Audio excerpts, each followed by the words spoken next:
December સુધીની વાત કરીએ. પહેલા પ્રશ્નો આપણે એને પ્રાયોરિટીમાં લઈએ કે સરકાર માટે એક કરવા સારું ગઈ હતી, પણ ખેડૂતો એટલા બધા નારાજ છે કે હું ક્યાંય કેમ કર્યું સારું કરવા ગઈ હતી એટલે ચોટલી ખીતો થાય બધાની કે આમાં હું સારું કર્યું. ઓલી કહેવત છે ને, લેને ગઈ પોત ઓર ખોવાઈ ખાવીને. સરકારનો ઈરાદો સારો હતો અને આનંદીબેન છે ને એના ખરેખર જેટલા વખાણ કરીએ ને એટલા ઓછા.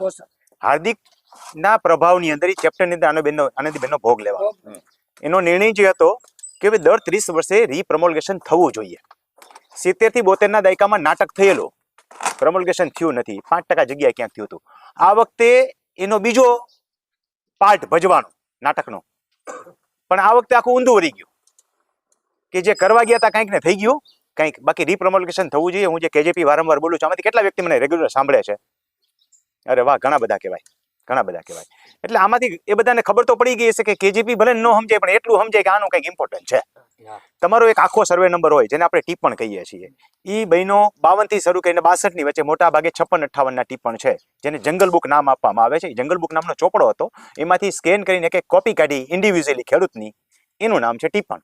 ટિપ્પણની અંદર આપણે એવું માનીએ છીએ કે માત્ર આમાંથી માપ મળે છે, માપ નથી. ટિપ્પણ ઘણો બધો આધાર છે.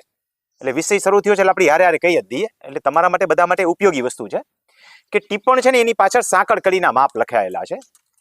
33 ફૂટની એક સાંકળ, 2 ફૂટની એક કડી, એટલે કડીના માપનું અંતર વચ્ચે ફિટ કરો એટલે છેલ્લે 1 ફૂટ વધી જાય એટલે 33 ફૂટ થયું. એટલે સાંકળ કડીના માપ લખાયેલા હોય ટિપ્પણની અંદર, જેને હવે આપણે મીટર સેન્ટીમીટરમાં દશાંશ પદ્ધતિ પ્રમાણે કન્વર્ટ કરીએ છીએ. ટોટલ રજિસ્ટ્રેશન મશીનથી હવે માપવામાં આવે છે. પણ એ વખતે એના માટે જ ઘરખેડનો કાયદો આપવામાં આવેલો. આ તમને ભારપૂર્વક એટલા માટે કહું છું કે થોડી વસ્તુને આપણે મોટી કરી નાખીએ છીએ, રાઈનો પર્વત કરી નાખીએ છીએ, કજિયા કરીએ છીએ ને, પરિણામે પૈસાનું પાણી કરીએ છીએ. કોઈ તમને કહેશે નહીં કે આ બાબતે કોર્ટે ન જવાય, કહેશે હાલો જાય. આ રહ્યા મારા મિત્ર રેવન્યુ પ્રેક્ટિસ કરે જ છે, ધમકીઓ એટલે કે હાલો કેસ દાખલ કરી દો, કીએ જ ને. પણ આપણે સમજવું જોઈએ કે ઘરખેડનો નિયમ શું છે. તો કોઈ પણ વસ્તુમાં આપણે કોકને લાખ રૂપિયા આપવાના હોય તો લાખ રૂપિયાની સાથે 500-700 રૂપિયા દેવાના હોય તો આપણે દઈશી, નથી દેતા ને. એમ કે બેનું કઈ મૂલ્ય નથી, પણ મુદલ 500 દેવાના હોય તો એમાં 5-10 કપાય, 100 રૂપિયા ન કપાય. તો 2 થી 5% વચ્ચેનો નિયમ છે. જ્યાં શંકુ ન હોય ત્યાં 5% શંકુ બેસેલું હોય ત્યાં 2%. બધું લાંબુ ન સમજાય કઈ નહીં. 2 સા માટે 2 ગુઠા માટે બાજુ નહીં. કોર્ટ આમાંથી 2 ગુઠાથી વધારે જગ્યા તમારી ધોવાઈ જશે ખર્ચમાં. એટલે એ છે ઘરખેડનો નિયમ કે 2% જગ્યા ઘટતી હોય તો બાજુ નહીં. પણ આવું જાહેરમાં હું શીખવાડતો એટલા માટે નહીં, 2% જગ્યા કોઈની ખાઈ નથી જવાની. આપણે એને ઘટતી હોય તો આપણામાંથી કાપી લઈએ એમ નથી કહેવા માંગતો. તમારી મુદલ ઘટતી હોય તો ની વાત છે. બાજુ વાળો આપણામાંથી કાઢી લે કે હાલો ને રમણીભાઈ ભલે ઘટે, હું મારી કાપી લઉં એમાંથી. એવી રીતે કાઢવાની નથી કોઈની જગ્યા, જેના કબજામાં જ્યાં છે. હવે મૂળ વાત ઉપર આવી કે ટિપ્પણ શું હતું, તો આખો સર્વે નંબર હતો. એવા આપણા બાપ દાદા પાસે તો વિઘોટી ન ભરીએ કેટલા સર્વે નંબર હતા. મૂળમાં જોવા જાજો, આપણને એમ લાગે આપણા બાપાએ આ વેચા ન હોત ને તો આપણે અબજોપતિ હોત અત્યારે. પણ તેથી વિઘોટી નહોતી ભરી શકાતી. 6-7 સર્વે નંબર હોય, વાયવા વગરના પીડા રહેતા હોય, પછી ભાઈઓ ભાગ પીડા એટલે એક ના ભાગે આખો એક સર્વે નંબર આવ્યો ને કાંઈ એના કટકાથી હોય. બસ પેલું વિભાજન અહીંથી થયું કે આથમણી દેશમાં એક છે, ઉગમની દેશમાં એક છે. એક નથી દઈ દેવું. એક હારા નરી જગ્યા છે તો બેમાંથી અડધી બે ને દીધી એટલે 2 કટકા થયા. પછી એના છોકરા થયા, જેને જાજી મહેનત કરી હોય એના જાજા કટકા થાય. તો જાજા કટકા બેના પછી આપણે ફાળો આપ્યો અહીં બેઠાજી બધાએ, એના કટકા કર્યા ના. થોડી હળવાશે જરૂરી છે. મહેનત કર્યા હોય કાંઈ થતું નથી ભાઈ. તો જે કટકા થયા એ શું થયું, મૂળ સર્વે નંબરનો પૈકી થયો. એટલે પૈકી અને આડો લીટો હું સમજાવતો હોઉં છું કે આડો લીટો થયો ને એટલે સ્વતંત્ર સર્વે નંબર થયો. પણ આડો લીટો તમારે ક્યાં નથી જોવાનો ને ક્યાં જોવાનો છે એને સમજો. એની રોડ ખોલો અને તમે સિલેક્શન સર્વે નંબર કરો, ન્યા આડો લીટો નહીં જોતા. એ ભૂલવાળા છે, એ ગમે એમ ઠોકી દીધા છે. ક્યાંક આડો લીટો પૈકીનો છે, લોટ ઓફ જગ્યાએ છે. તમારા 7 નંબરમાં જવાનું છે. તમારા 7 નંબરમાં આડો લીટો આવ્યો એટલે ત્યાં સુધીનું પ્રમોલ્ગેશન કમ્પ્લીટ થઈ ગયું, કેજેપી થઈ ગયું છે. પછી પી શબ્દ જ આવે ને પૈકી, ત્યાંથી બાકી છે. ઘણી વખત મૂળમાંથી બાકી હોય. સર્વે નંબર 99 પૈકી 1 પૈકી 3, એનો મતલબ એ થયો કે પૈકી 1 ના ઓછામાં ઓછા 3 કટકા તો થયા જ છે, ચોથો થયો હોઈ શકે. એટલે વચ્ચેથી હું બોલ્યો પૈકી 1 એમ નથી બોલ્યો હું. પૈકી 1 નો 2, પૈકી 1 પૈકી 2 નો 3, એમ 3. હવે 4 આવ્યો તો એનો મતલબ એ તો ઓછામાં ઓછા 4 કટકા તો થયા જ છે. પાછો પૈકી 1 આવ્યો એનો મતલબ કે એનો 1 નો હજી બીજો કટકો તો છે જ. તો આ જે પૈકી છે ને એ કજિયાનું ઘર છે. જેટલું બને એટલું તમારા પોતાનું પણ વહેલું પૈકીનું નિરાકરણ લાવી અને ઓબ્લિક કરાવી લેજો, એટલે કે એજીપી કરાવી લેવું. એ હજી બ્રીફ આપીશ આગળ. હવે થયું શું કે આ જવાબદારી સરકારની છે. કાંઈ પણ વસ્તુ કાયદો અને વ્યવસ્થા જાળવવાની જવાબદારી કોની છે? સરકારની છે. અને એટલે જ 15-15, 20-20 વર્ષ, 30-30 વર્ષ જૂની કોઈ પણ મેટર હોય, ટાઈમ લિમિટેશન એક્ટ તો છે જ કે સિવિલ લો નીચે તમારી મારી સાથે કોન્ટ્રાક્ટ થયેલો છે તો એ 3 વર્ષ પછી ટાઈમ લિમિટેશન એક્ટ નડે. ખેતીમાં શું કામ નથી નડતો? વિલંબ માફી શું કામ આપી છે? 40-40 વર્ષની વિલંબ માફીને સુપ્રીમ કોર્ટના ચુકાદા છે. હમણાં ભાઈ રસ્તામાં વાત કરતા હતા કે કેટલા 12 વર્ષ કીધા ને તમે, 12 વર્ષથી ઉપરનો હોય તો ન થાય. મેં કીધું તમને બે ચુકાદા વિરોધાભાસી બે હાર સામે આપું કે 40 વર્ષનો ચુકાદો માન્ય ગણાય અને સામે સુપ્રીમ કોર્ટે એવા ચુકાદા આપેલા છે કે જેમાં વિલંબ માફી ન મળે. પણ આ બધા કજિયાના ઘર છે. જેને જે લાગુ પડે ત્યારે ફિટ કરવાનું છે. જ્યાં નટબોલ જે લાગે ને એ ફિટ કરવાની વાત છે. ન લાગે તો પાનું મારીને ફિટ કરી દેવાય. ગયા છાટાની નટ હોય તો ભલે પાનું ચવાઈ જાય, નુકસાની ચવાઈ જાય, આપણી છે. તો વિલંબ માફી સમજીને આપવામાં આવે છે. ભાઈ ખેડૂતને ખબર નથી પડતી એટલા તો ખબર નથી પડતી તો સરકારે શું કરવાનું છે? તો કે એને કેજીપી કરી દેવાનું છે. તો એ એક વખત કરી દીધું હતું, થયું નહોતું. આનંદીબેન વખતે સારો હેતુથી નિર્ણય લેવાનો કે આ બધાના રીસર્વે કરી દઈએ. સર્વે નંબરના આપણે કરીએ ને ત્યારે આડો લીટો છે ને એ પૈકી સર્વે નંબરમાંથી નીકળી ગયો એટલે સ્વતંત્ર સર્વે નંબર થયો કહેવાય. પણ સ્વતંત્ર સર્વે નંબર એક એકના કરવા જાવ ને એટલે સિરિયલ ન જળવાય. એટલે આડો લીટો કરી દીધો કે તમારી મૂળ સિરિયલ એમને પડી રહે. પછી પૈકી શબ્દ આવે એટલે વરી એનું કરવાનું બાકી છે એમ સમજવાનું. એટલે કેવું થયું કે આપણે એક દાદા હોય એમાંથી બાપુજીના ભાગ પડી ગયા અને એને પૈકી કરાવી લીધું, કેજીપી થઈ ગયું, તો આવા છોકરાના ભાગ પડ્યા તો એનું પાછું બાકી રહ્યું. દરેકનું અલગ અલગ તો કરી દેવું પડે જ. આ મોટું ફર્યું છે, દિવાલ નાખીને ડેલી જુદી પાડી દીધી તો જુદું પડ્યું. બાકી આ એક ફરીમાં અહીંયા આપણે આમ રહીએ છીએ તો ડેલી જુદી નથી પડી. એટલી ફરી એક જ છે એટલે ઘરવડી બાજવાની છે કે આ તું સાફ નથી કરતી ને ચોકડી તું સાફ નથી કરતી. બસ એના જેવું જ છે, થોડુંક જરાક જુદું છે. એટલે ખેડૂતો ઘણી વખત હું એમ કહું કે તમારો સ્વતંત્ર સર્વે નંબર નથી એટલે વળી ચોટલી ખીતો થાય ખેડૂતની કે સાહેબ મારું તો સ્વતંત્ર છે, શેઢો નાખેલો છે, મારું 7 નંબર જુદું. તારું 7 નંબર ભલે જુદું રહ્યું, તારા 7 નંબરમાં તારે કોકના પગ પૂજવા જવાના છે જ્યાં સુધી કમ્પ્લીટ કેજેપી ન થાય ત્યાં સુધી. તો એના માટે કરવાનું શું તમારે? પેલા તો એ સહભાગીદારી હક સમજવો. કોકને એમ થાય કે સહભાગીદારી મારા 7 નંબરમાં નામ હોય તો જ ગણાય, મારું એકલાનું છે કેમ ગણાય? ગણાય. હમણાં વાત કરીને ડેલી એક છે, રસ્તો એક છે. એટલે કે આખો 7 નંબર તમારામાં જેટલા પૈકીના કટકા થયા છે એ બધાની સહમતિ હશે ને તો જ કેજીપી થાય. આમાં એકાદાને વાંકું પડવાનું જ છે. પેલો હગો પાડોશી એમ પેલો દુશ્મની પાડોશી. આપણે હવે ચારે બાજુથી આમ પાકિસ્તાન હતું, નાવડુક નેપાળ છે, એ નોર ભરાવે છે. કારણ કે વાંધો તો પાડોશી હારે જ પડે ને, દૂરવાળા હારે શું પડે? આપણે લેવા દેવા જેની હારે હોય એની હારે પડે.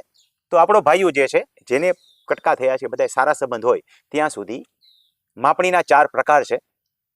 તમે IORA પોર્ટલ ઉપર જાઓ એટલે માપણી માટેનો ઓપ્શન ખુલે, એની અંદર જાઓ એટલે એક જે છે કોઓર્ડિનેશન મારી માપણી ખેડૂતોને લાગુ પડતી નથી એટલે આપણે છોડી દેવાની. હેક્ટરે મિનિમમ 10,000 રૂપિયા છે, ઓછામાં ઓછી જગ્યા હોય તો 10,000, પ્રતિ હેક્ટરે 10,000. આપણે એમાં જવાનું થતું નથી. જેને જવાનું થતું એની જાય એટલે આપણી ચર્ચા. હું હંમેશા અહીંયા ખેડૂત સિવાયના કોઈ મને પ્રશ્ન પૂછે ને તો હું ના પાડું છું કે ભાઈ હું બિનખેતીના જવાબ આપતો નથી. આપણે બિનખેતી કરવા જ નથી દેવી કોઈની, તો બિનખેતીના મારે જવાબ આપવાના થતા નથી. અને બીજું બિનખેતી છે ને વેપારી છે, હું તો ખાલી ખેડૂતની સેવા કરું છું. બિનખેતી વાળા પાસે પૈસા આવ્યા ને ભલે ને વ્યાજ જાય ક્યાંક પણ આવ્યા તો ખરા. એને ખેતી લીધી, ખેતીનો મને પ્રશ્ન પૂછે, બિનખેતી માટે થઈને એડવોકેટને મળી લેશે, ઘણાય છે. ખેડૂત માટેની આ સેવા છે. તો મૂળ સર્વે નંબર તમારો જે છે એ જ્યારે તમે પૈકી સર્વે નંબર છે, આખો સર્વે નંબર એને જાઓ છો તો કોઓર્ડિનેશનની માપણીને આપણે જરૂર નથી. હવે એમાં 3 ઓપ્શન વિધા, 2 એક સરખા છે જે આપણે બોલીએ છીએ, અંદર તો 3 જ છે. એક હિસ્સા માપણી, આપણે એમાં જવાનું છે. પૈકી માપણી, જ્યારે હિસ્સા માપણી વાળો તમારી સાથે સહમત નથી થતો તમારે તમારું મપાવું છે ને પૈકી માપણી છે. ઘણા ખેડૂતો એવો બીતા હોય છે કે સાહેબ પૈકી માપણી કરાવી લીધા પછી મારો માપ ઘટી જશે તો નહીં ઘટે, ગેરંટી સાથે નહીં ઘટે. ઘટેલું માપ ભલે બતાવ્યું, દુરસ્તીને પાત્ર નથી, બીવાની જરૂર નથી, તમે તમારી જાણકારી માટે મપાયું છે. એટલે પૈકી માપણી હંમેશા ખેતીની જમીન ખરીદતા હોય તો પૈકી માપણી કરાવી લેવાય. કારણ કે તમારે જેના પૈસા દેવા છે શેના દેવાના છે? 7 નંબરમાં બોલતા હોય ને સ્થળ ઉપર બોલતા હોય ઓછા હોય એના દેવાના છે. 7 નંબર વધારે બોલતા હોય સ્થળ ઉપર ઓછી હોય તેના પૈસા નથી દેવાના. 7 નંબરમાં ઓછી છે ને સ્થળ ઉપર વધારે છે તો 7 નંબરના દેવાના છે, વધારાના પૈસા નથી દેવાના. એ ક્યાં બાપુજીની જગ્યા છે? બીજાની છે, ચાહે સરકારની હોય ચાહે પાડોશીની હોય. એ તો આપણે વાવીએ છીએ, એના પૈસા થોડા દેવાના છે. તો પૈસા તમારે શેના દેવાના છે એ જોવા માટે, અથવા તમારા કબજામાં ખરેખર શું જગ્યા છે, તમારી બાજુ અરે વિવાદ છે કે નહીં પહેલા તમારે જાણવું છે કે જગ્યા ઘટે છે કે નહીં. તો આ બધા માટે તમે કઈ માપણી કરાવશો? પૈકી માપણી. પૈકી માપણીમાં હેક્ટરે મિનિમમ ચાર્જ સાદી માપણી કરાવશો તો 600 રૂપિયા છે. 600 રૂપિયાના ભાવમાં તમારી ત્યાં દાળીઓ નથી આવતો. ઓલો સરકારી દાળીઓ છે ને જિલ્લા લેવલે તમારા ઘર સુધી આવે છે. હવે માંડ કરીને હેક્ટર એક જમીન વધી જ બધાય પાસે. કદાચ 2 હેક્ટર થી 300 રૂપિયા બીજા ભરવાના છે. 900 રૂપિયામાં નહીં આવે કોઈ તમારી ઘરે. તો પૈકી માપણી જરૂર ન હોય ને તોય કરાવી લેવાની. સીટ છે કાયદેસરની. અને પ્રાઇવેટ માપણી ક્યારે કરાવી ને ક્યારે સરકારી કરાવી એ બરાબર સમજી લેજો. તમારે ઇમરજન્સીમાં કઈ જરૂર પડે ને તો જ પ્રાઇવેટ માપણી કરાવી. નહીં તો પ્રાઇવેટ માપણીનું કોઈ મૂલ્ય નથી, કોઈ જગ્યાએ વેલિડ તો છે નહીં. હવે આ પૈકીની માપણી કરાવશો એટલે એમાં રેડ કલરનો સિક્કો આવશે. હું દરેક જ્યારે મને ફોન કરે ત્યારે પૂછું ભાઈ ખેડૂતની ભાષામાં જ પૂછાય તારા લાલ કલરનો સિક્કો છે? એ કે હા. તો કયા પ્રકારની માપણી ખબર પડી જાય, કારણ કે ખેડૂતને બીજી કઈ ખબર ન હોય. તો રેડ કલરનો સિક્કો એ બતાવે છે કે આ માત્ર તમારા જાણકારી માટેની માપણી શીટ છે. આ દુરસ્તીને પાત્ર કે કેજીપીને પાત્ર થતી નથી. એટલે એનાથી બીવાની જરૂર નથી. હિસાબ ફોર્મ ભરાઈને આવે એમાં તમારી જે જમીનનું ક્ષેત્રફળ હોય એ નહીં રહે, એ કમી જાસ્તી થતું નથી. જે હું બોલું છું ને કમી જાસ્તી પત્રકમાં નોંધ થયેલી હોય એ, એટલે મૂળ જગ્યાએ એમને જ રહે છે. પૈકી માપણીને સિવાય એક કબજા માપણી શબ્દ એમાં નીકળશે. એ સ્વતંત્ર સર્વે નંબર તમારો હોય ને, હમણાં જે આપણે વાત કરી ને કે 99/1 ઓબ્લિક ને મપાવો ને ત્યારે તમે અંદર જાઓ ને નોંધવા માટે, એના પૈકી ન પડ્યા હોય તો 99/1 99/2 ને 99/3 થયા માનો કે ઓબ્લિક વાળા. હવે 99/3 માં પૈકી થઈ ગયા છે 1 અને 2. 99/1 અને 2 માં નથી થયા. તો એનો મતલબ એ થયો કે એને સીમાંકન ખાલી કરવાનું છે. એટલે હદ માપણીમાં જાય. માપણીના પ્રકારમાં શેમાં જશે? એ સિલેક્શનમાં હદ માપણીમાં જાય. એની હદ માપવાની છે ને, એના છૂટાછેડા તો લાઈને થઈ ગયા કીધું ના, બરોબર છે. તેને ઓબ્લિક મળ્યો છે. હાવ દેશી શબ્દ એટલામાં જ વાપરું તમને મગજમાં બેસી જાય કે છૂટાછેડા થઈ ગયા. ઓલા એને કાંઈ લેવા દેવા છે નહીં. તો ઓબ્લિક થઈ ગયો છે એટલે એ માપણીમાં જશે પોતાની હદ માપણી માટે થઈને. હદ માપણીને તમે કબજા માપણી ન્યા કયો તોય ભલે, ને ઓલા પૈકી વાળામાં તમે કબજા માપણી કયો તોય ભલે, તમારે કબજાનું મપાય છે. ક્લિયર આટલું બધાય ને? હવે હિસ્સા માપણી. હિસ્સા માપણીમાં ટ્રિપલ તલાક આવે છે. આપણે એવું સમજીએ કે ટ્રિપલ તલાક કાઢી નાખ્યો, નથી નીકળો. તલાકે મુટ્ટા, તલાકે હસન, એવા કેટલાય તલાક હતા. આપણે એમાં નથી જવું. આમાં ક્યાં એમાં કોઈ છે તલાક વાળા? નથી ને. તો આપણે કઈ એમાં જવું નથી. એક જ સીટે બેઠા બેઠા જે 3 તલાક બોલાઈ જતા ને, આપણે નથી કહેતા જા નથી જોતી, વહી જા તાર બાપની ઘરે, આ બધાય બોલે. એકવાર વહી જાય ખબર પડે આપણને.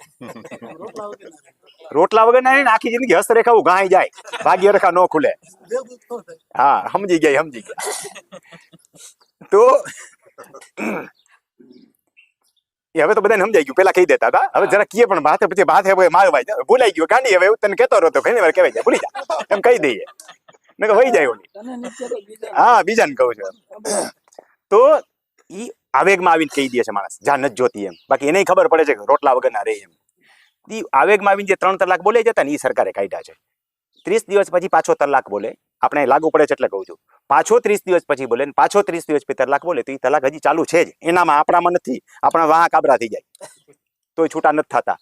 એક વિશિષ્ટ વાત એ કહી દો, તમે બધા ભેગા બેઠા ને તમને લાગુ પડે એટલે. બાયુ નથી ખબર જેટલી કાયદાની એટલી વાત સારું છે. ઘર ઘરાવ લખેલા છૂટાછેડા ક્યાંય માન્ય નથી. નોટરી પાસે લખાવો તોય માન્ય નથી. કોર્ટે જઈને ખાલી કહી દે ને કે આ છૂટાછેડા મેં સહી કરી છે તોય માન્ય નથી. કોર્ટ દ્વારા અપાયેલા છૂટાછેડા જ માન્ય છે. એને તમારી બધી મિલકતમાં ભાગ લેવાનો અધિકાર છે. કારણ કે આપણે 4 ફેરા જાહેરમાં ફરીને લઈ આવ્યા છે. એટલે આપણામાં આવા ત્રિપલ તલાક છે નહીં, નથી. એ સારું છે. નતર બાયડી વગર ના રહી પણ છોકરા બિચારા હેરાન થાય. હા, એવું હવે મળે નહીં. પછી આપણે શું કર્યું? આ પાપ આપણા જ છે. આમાં જેટલા બેઠા છે ને, જેને ધીમે ધીમે ધોરા છાપરા થવા માંડ્યા, કાળા છાપરા વાળા માક નથી. આપણે એડા જ વાવ્યા હતા એટલા કાઢી નાખ્યા. હા, વેલો ચડવા જ ન દીધો. શરૂઆતમાં જયારે મશીન આવ્યા ને ત્યારે આપણે દીકરીઓ જોતી જ નહોતી. હવે સારું છે, હવે દીકરીનું પ્રમાણ થોડુંક વધ્યું છે રેશિયા પ્રમાણે થોડું. એટલે જેટલા રહી ગયા તો રહી ગયા, એમાં કઈ નવો પાક થોડો ઉત્પન્ન થાય ક્યાંયથી. ગોધુરી ખતમ થઈ ગઈ હવે. તો પૈકી માપણી માંથી આપણે આપણો હિસ્સો જયારે જુદો પાડવો છે અને આપણે હિસ્સા માપણીની અંદર જઈએ છીએ ત્યારે ટ્રિપલ તલાક એટલે કે બધાની સહી જોશે. એ જેટલા પૈકી વાળા રહ્યા ને, પૈકી વાળા ઓલા ઓબ્લિક વાળા નીકળી જાય. 99/1 વાળો દી નીકળી ગયો, આપણે બોલાવા જવાનું થતો નથી. 99/3 વાળા મેં કીધું પૈકી 1, પૈકી 2, પૈકી 3 છે. 3 ના પગ પૂજવાના. હવે 3 ના નહીં, ઘણી વાર 7 ના પગ પૂજવાના થાય. ઓલો પૈકી 1 માં 4 નામ છે. એ ચારેયની સહમતી જોશે. કારણ કે એકલો માલિક 1 પૈસા નો હોય ને તો ના તો પાડી જગે. એટલે એફિડેવિટમાં સહમતી જોશે. એ તો બધાને ખબર છે. ઓલી સાદી આપણે અરજી કરીએ ને 50 રૂપિયાની 200 રૂપિયાની સરકાર ભીખ દેતી હોય ને આપણે લેવા જાય ને, સબસિડી વાળી યોજના, હા, ટીપણાની, તો એમાં બધાની સહમતિ જોઈએ છે ને. ભલે હાથે કરી નાખીએ છીએ પણ સહી તો કાયદેસર જોઈએ જ. ખોટી કરી નાખો તોય જોઈએ. આમાં ખોટી નહીં થાય. અને ખોટી કરવી નહીં કે બધું પાણીમાં જાય પાછું. તો પહેલી વખત જ્યારે અરજી કરશો ત્યારે શેમાં જવું પડશે? આપણે કેજીપી કરાવવાની તૈયારી રાખવી હોય તો હિસ્સા માપણીની અંદર. હિસ્સા માપણી અંદર આખું ક્ષેત્રફળ મપાશે, યાદ રાખજો. પહેલામાં મેં તમને કીધું એમ તમારું 7 નંબર માપો, આમાં જેટલા 7 નંબરના પૈકી છે એ બધા માપવાના છે. અરજી વાત તમને છોડશે નહીં, કોમ્પ્યુટરની અરજી જ આગળ નહીં વધે, એના પછી પૈકી આવતા જશે એમાંથી. એટલે એટલા પૈકી બધા જે છે એનું ટોટલ માપ થતું હોય ને એ પૈસા ભરવાના છે, એમાં કટકા નથી ગણવાના. એ સસ્તું પડશે તમને, ઘણું સસ્તું પડશે, કારણ કે આખું ક્ષેત્રફળ ગણાશે. એક એકના અલગ અલગ ક્ષેત્રફળ નહીં ગણાય. એટલે મિનિમમ માંથી તમે નીકળી જશો ઓટોમેટિક. માનો મિનિમમ હોય ને તો 3 માં મિનિમમ હોય તો 3 ના જ ભરવાના, 1 ના જ ભરવાના છે. ટોટલ ના ભરવાના છે. હા, ઓબ્લિકમાં નથી જવાનું. ઓબ્લિક પછીના અંદરના જેટલા રહ્યા ને એટલા. એનો એકનો માનો કે 40 47 થાય છે, બીજાનો જો માનો કે 90 46 થાય છે, ત્રીજાનું 1 હેક્ટરનું ઉપરનું છે, તો ટોટલ થઈને 2 હેક્ટરની અંદર રહ્યું. એટલે 600 300 900 જ ભરવાના થાય. હા, એ વચ્ચે એક બીજી વાત કરી દઉં કે આવા સંજોગોમાં છે ને 600 900 માં નહીં જતા, 60 દિવસ વાળીમાં તત્કાલમાં વ્યાજ આવજો. એટલે પ્રથમ જે 1800 રૂપિયા થાય પછી 900 રૂપિયા થશે તોય મોંઘા નહીં પડે. તત્કાલમાં જલ્દી નિવાડો છે, માણસના વિચાર બદલે નહીં, પેલા પતી જાય સારું. પછી વાત તો આપણે મોબાઈલ થઈ જાય ને. હા, થઈ જાય. એવું નથી સાહેબ, તત્કાલમાં મેં ભર્યા હતા પૈસા, તમે કહો ને હિસ્સા માપણીમાં તત્કાલમાં 4800 રૂપિયા મેં ભર્યા હતા મારી પાસે એનું. ઈ સાહેબ બાઈકું નહીં અને એમનું પંચનામું કરીને વી ગયા ને બીજે દિવસે ફોન કર્યો ને. મારું આખું ચેપ્ટર પૂરું થઈ જવા દો, તમારો જવાબ આવશે જ. એમાં 6 રીઝન છે, એ 6 રીઝનમાં મપાતું નથી, એ હું બધું કહીશ. વચ્ચે આપણે અટકીએ નહીં, પ્રશ્ન પૂછવાનો બધાને ટાઈમ આપીશ. એ 6 રીઝન હું કહી દઈશ એના પછી હમણાં જ. કે પહેલા તો તમે એમાં જાઓ, પૈસા ભરી દો, એફિડેવિટ નીકળશે, બધાની સાચી સહી કરાવજો, નોટરી રૂબરૂ લઈ જાજો. એકવાર એમ નહીં અંધારામાં રાખતા કે આ મારો ભાઈ ના પાડે છે લાઈ સહી કરી નાખું, નોટરીને મનાવી લઈએ. એ ક્યાં કટકશે વળી પાછું, દડી ઢાંકણીમાં જશે બધું. એટલે એકવાર એફિડેવિટ થઈ ગયું, એફિડેવિટ જમા કરાવ્યું, પૈસા ભરી દીધા ઓનલાઈન, પરમિશન વાળું ક્યાં આવ્યું તો પરમિશન આવી જાય, પછી પૈસા ભરાઈ ગયા, ડીએલઆરમાં જમા કરાવી આવો. 30 દિવસ વાળી 30 દિવસમાં, 60 દિવસ વાળી 60 દિવસમાં માપણી માટે આવી ગયા તમારે ત્યાં. ક્યાં અટકશે પછી કહીશ. માપણી કરી ગયા એટલે માપણી વખતે આવશે ત્યારે હવે બીજો તલાક લાગુ પડશે. ત્યારે દરેક વ્યક્તિ હાજર રહેવાનું છે, નિયમ પ્રમાણે હાજર રહેવાનું છે. નહીં હોય તો લાલાવી લેશે, એ વાત જુદી છે. નિયમ પ્રમાણે વિવાદવાળાને ખાસ હાજર રાખો, અંધારામાં ન રાખો, કારણ કે 135 વખતે વળી અટકાવીને ઉભો રહેશે. એટલે રોજ કામમાં એની સહી લ્યો, સાચી સહી જ લ્યો. હા, ઘરના છીએ અમે, 2 હગા ભાઈઓ છે ને કરી નાખી કાંઈ વાંધો નથી, પણ આપણને ખબર હોય ક્યાં વિવાદ છે ને ક્યાં આપણે ખોટું કરીએ છીએ. એટલે ખોટું નહીં કરવું ક્યાંય. આમ તો હું કોઈ પણ જગ્યાએ રેવન્યુમાં ક્યાંય કોઈને ખોટું કરવું કહેતો જ નથી. મારી સામે ખોટો માણસ આવે ને તો થર્ડ સેન્સથી ઓળખી જતો હોઉં છું. મારા ઓડિયો સાંભળતા જોજો, મારો ટોન બદલી જાય તો એને કહેવાનો ભાવાર્થ. હું ક્યાં કાયદો શીખવાડું, તો પ્રમાણિકતાની વાત શીખવાડું છું તમને. કાયદા કે શું થઈ શકે એ શીખવાડું છું. તો ખોટું નથી કરવાનું, કારણ કે આપણને ક્યાંય ને ક્યાં અટકે છે. તો રોજકામમાં સહી થઈ. જો એક જણા રોજકામમાં સહી નહીં કરે તો પાછું 0 નવેસરથી અરજી કરવાની છે, નવેસરથી પાછું થઈ. રોજકામ થઈ ગયું, હવે એની માપણી શીટ નીકળશે. તત્કાલ વાળી હશે તો તમને ફ્રી ઓફ માપણી શીટ કલર વાળી મળશે. તત્કાલની સાદી માપણી હશે તો તમે ત્યાં જાવ ત્યાં તમારે કહેવું પડશે કે મારે કલર માપ શીટ જોઈ છે, બ્લેક એન્ડ વ્હાઈટ પકડાવી દેશે, એમાં લખેલી થશે લાલ કલરના નિશામાં આ છે, બ્લુ કલરમાં આ છે, ખબર છે એમાં કલર તો ઉકલે નહીં. જો તત્કાલ વાળી છે તમને કલર શીટ જ મળશે. ઝીણી ઝીણી બાબત એક હું નહીં ભૂલું તમને કહેવા માટે થઈને. બ્લેક એન્ડ વ્હાઈટ શીટ તમે જો તત્કાલ નહીં કરી હોય તો તમને શીટ બ્લેક એન્ડ વ્હાઈટ જ આપશે. ત્યારે તમારે ફોર્મ ભરો 5 નંબરનું, ત્યારે એમાં ખાસ લખવાનું કે મારે કલર માપની શીટ જોઈએ છે, એટલે કલર માપની શીટ તમને મળશે ને લેવી કલર માપની શીટ જ. હવે માપણી શીટ મળી ગઈ પછી કેજીપી ભરશે ડીઆઈએલઆર માંથી. કેજીપી ભરાઈ જાય એ રેવન્યુમાં જશે મામલતદારમાં. મામલતદાર જે એની 135 ડી નોટિસ કાઢશે, એટલે 30 દિવસ વાળી નોટિસ છે. કલમનો નંબર છે 135 ડી છે. કેજીપી નું ફૂલ ફોર્મ હારવા દે થોડું વ્યવસ્થિત. દુરસ્તીને પાત્ર વસ્તુ છે આખી. હવે 135 ડી નોટિસ બજી દરેક વ્યક્તિના સરનામે જશે, કારણ કે સરનામું આવ્યું ક્યાંથી, તો એફિડેવિટ કર્યું ને સરનામું ભરવાનું છે યારે આધાર કાર્ડ મુજબનું. હા, ઓનલાઈન વખતે એટલે આધાર કાર્ડ મુજબ સરનામું હશે જ એની પાસે, એમાં આવી જ ગયેલું છે. નોટિસ બસશે, કોઈ વ્યક્તિ વિરોધ નહીં કરે તો તમારી દુરસ્તી થઈ કહેવાય. એટલે એની એક અલગથી નોંધ પડશે કેજીપી, જેમ પ્રાફે નોંધ પડે, નોંધના પ્રકારે પછી સમજાવીશ. કેજીપીની નોંધ પડી એવી રીતે કેજીપી દુરસ્તીની નોંધ પડી જાય. હવે તમે સ્વતંત્ર થઈ ગયા. અહીંયા કોક ના પાડી દે એટલે ત્રીજો તલાક. એક પણ વ્યક્તિ નોટિસ આવીને વિરોધ વ્યક્ત કરશે તો એ રદ છે ને નામંજૂર થશે. નામંજૂર થઈ જાય એટલે તમારે પાછું નવેસરથી એકડો ઘૂંટવાનો છે. ક્લિયર? આટલું બધાને સમજાઈ ગયું છે? હવે કેવા સંજોગોની અંદર માપણી ન થાય ને પાછા વયા જાય.